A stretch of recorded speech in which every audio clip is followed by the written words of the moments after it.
जय हिंद दोस्तों। आज हम आपको 9.1 एक्सरसाइज का क्वेश्चन नंबर 7 सॉल्व कराते हैं। कैसे करते हैं जरा वीडियो पे बने रहिएगा। जब तक आप पूरी वीडियो नहीं देखेंगे आपको कतई भी समझ में नहीं आएगा। ठीक है दोस्तों, तो यहाँ हम चर्चा कर रहे हैं त्रिकोणमिति के कुछ अनुप्रयोग की, यानी कि हाइट एंड डिस्टेंस, जिसे हम हिंदी में कहते हैं ऊंचाई और दूरी के सवाल।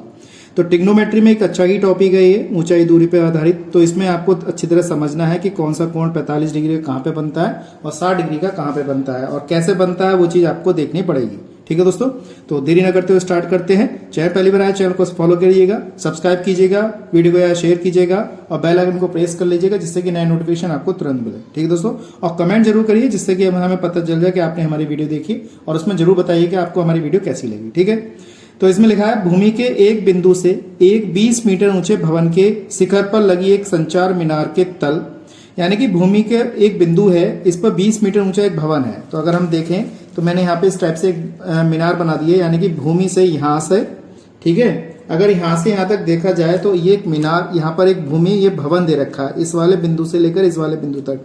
इसको कोई नाम दे दो, ए, ये वाला बी हो गया और ये वाला सी हो गया और ये वाला हमने डी मान लिया। तो एक भवन है, ये कितना है, भवन जो है हमारे पास ये दे रखा है बिंदु से 20 मीटर ऊंचा भवन। कितने मीटर ऊंचा भवन है हमारे पास, ये 20 मीटर ऊंचा भवन है हमारा। ठीक है, कितने मीटर ऊंचा भवन है, 20 मीटर ऊंचा भवन है। उसके बाद वो कह रहा है इस पर एक मीनार लगा दी गई है, तो यानी कि ये जो BC है, ये एक मीनार लगा दी हमने यहां से लेके यहां तक, ये मीनार खड़ी कर दी यहां पर। और मीनार जो है हमारे पास यहाँ पे दे रखी है।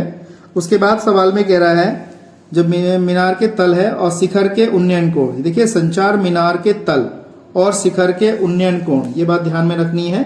संचार का जो कोण है, ये वाला जो कोण आएगा, ये वाला हमारे पास है 45 डिग्री, और ये वाला जो दे रखा है, यानी कि शीर्ष का दे रखा है, वो कितना दे रखा है, 60 डिग्री दे रखा है, यहाँ पर दिया हुआ है। देखिए यहाँ पे साफ साफ लिखा है, यहाँ देखिए संचार मीनार के तल का जो कोण है वो 45 डिग्री है और शिखर का उन्नयन कोण कितना है, 60 डिग्री है।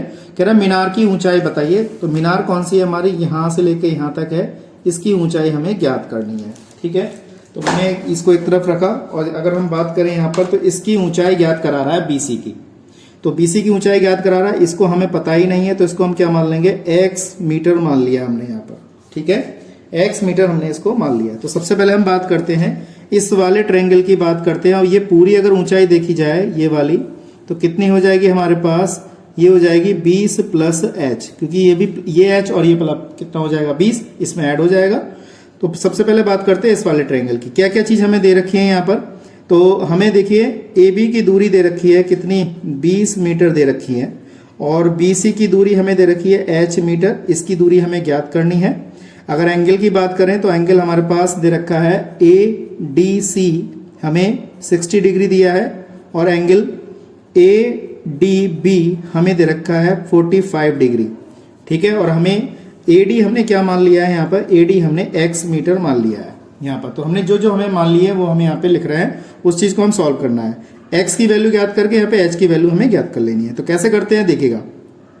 तो सबसे पहले हम ये वाला ट्रायंगल लेते हैं 45 डिग्री का, तो यहाँ लिख लेंगे त्रिभुज, लिख लेंगे हम त्रिभुज हमारे पास हो जाएगा ADB में। तो हमने ये ट्रायंगल पकड़ लिया, इसमें 45 डिग्री है, जिसमें लंब और आधार होता है वो tan या cot होता है। तो यहाँ पे लिख लेंगे tan, यहाँ पे आप चाहें तो थीटा लिख सकते हैं या डायरेक्ट 45 डिग्री लगा सकते हैं। लंब बटे आधार, तो लंब कितना हमारे पास AB है और आधार हमारे पास कितना है, DA है। तो थीटा का मान हमारा यहाँ पे कितना दे रखा, 45 दे रखा, तो यहाँ पे हम लगाएंगे tan 45 degree equal to AB का मान हमें दिया है 20 मीटर, तो यहाँ 20 लिखेंगे।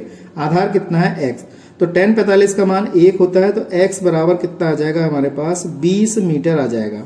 तो अगर देखें हम इस वाले बिंदु से लेकर यहाँ तक की दूरी जो है वो 20 मीटर है, हमने इसकी x की दूरी 20 मीटर ज्ञात कर ली। अब वो कह रहे हैं कि भाई h की दूरी, h का मान ज्ञात कीजिए। तो h का मान ज्ञात करने के लिए हम क्या करेंगे, इसमें ये वाला पूरा ट्रायंगल पकड़ लेते हैं त्रिभुज ADC में। तो यहाँ पे लिखते हैं त्रिभुज ADC में, हमने लिखा यहाँ पर। अब यहाँ पे लिख लेंगे हम, यहाँ पे भी देखिए 60 डिग्री दे रखा, तो tan 60 बराबर लंब बटे आधार, तो लंब पूरा है हमारा, यानी कि 20 प्लस h या h प्लस 20 कुछ भी लिख लीजिए, 20 प्लस h हो जाएगा, और आधार कितना हो जाएगा हमारे पास, x हो जाएगा। तो tan 60 का मान हमारे पास कितना है, tan 60 का मान आप जानते हैं कितना होता है, √3 होता है। यहाँ पे 20 प्लस का h अपॉन में कितना x हो जाएगा, क्रॉस मल्टीपल कर लीजिए इसके नीचे 1 मान के। तो क्रॉस मल्टीप्लाई करेंगे 3 इंटू एक्स बराबर 20 प्लस का एच, इस तरीके से हम इसको लिखेंगे। उसके बाद अगर हम देखें तो x की वैल्यू हमने ज्ञात कर ली है, तो यहाँ पे लिखेंगे 20√3, इस x की जगह पे लगा दिया और यहाँ पे 20 प्लस का कितना h हो जाएगा।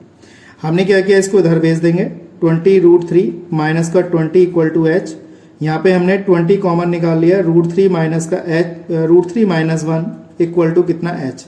अगर हम देखें तो हमारा आंसर आ चुका है, यही आ गया हमारे पास मीटर। ठीक है दोस्तों, अगर हम ध्यान से देखें तो हमारा 20√3 माइनस 1 कितना आ जाएगा, हमारे पास आंसर आ जाएगा। आप लिखना चाहें तो इसे घुमा के भी लिख सकते हैं, 20 अंडर रूट में √3 माइनस 1। इस तरीके से हमने यहाँ पर इसका आंसर ज्ञात कर लिया। अगर आपके पास समय है, अगर √3 का मान आप जानते हैं 1.732, तो आप यहाँ पे इसकी जगह लगा सकते हैं और फिर सॉल्व कर सकते हैं, तब भी हमारा आंसर क्या होगा, एकदम राइट होगा। मैं समझता हूँ ये चीज आपको अच्छी तरह समझ में आई होगी। मैं आशा करता हूँ इस टाइप के सवाल जो है आपको अच्छी तरह समझ में आ गए होंगे। केयरफुली करिएगा, जितना प्रैक्टिस करेंगे उतना आपको अच्छी तरह समझ में आएगा। ठीक है दोस्तों, तो आज के लिए इतना ही। नेक्स्ट वीडियो में मिलते हैं ऐसे इंटरेस्टिंग क्वेश्चनों के साथ। जय हिंद, जय भारत।